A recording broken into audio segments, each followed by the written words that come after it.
So tennis elbow is kind of a tricky thing to deal with. You get injections, you think you have to wear the compression brace, people will scrape here, okay?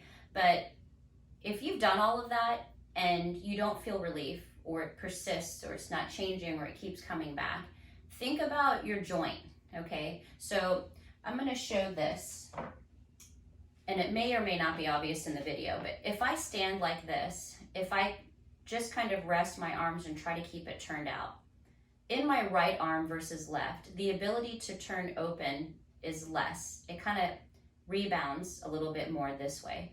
The other thing to notice is if you look at my carrying angle, and carrying angle is the angle of your forearm away from your body at your elbow. So if it directs out that way a bit more, then that is a joint issue, okay? So that's your elbow joint. And what you'll see is that usually on the side that you have the increased angle outward, your bicep is tighter, your muscles in your forearm are tighter, and that also prevents you from turning out easily and it rebounds down. So a few things you can do for that. You can use a tool or you can use your own hand.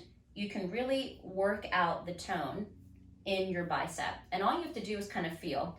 Like, how does the other one feel? How does this one feel? How can I massage that out to make it be like the other arm? And same thing in this region. So everyone kind of focuses here, but I would go in here and here, focus on that. And then see, when you have your arms hanging down by your side, are you able to turn them open and there's less of a rebound in the affected arm?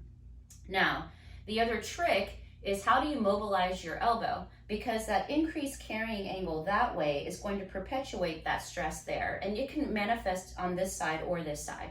Okay, so unfortunately, this was my example arm, but because of the angle of the band, I'm gonna have to show you with my left arm.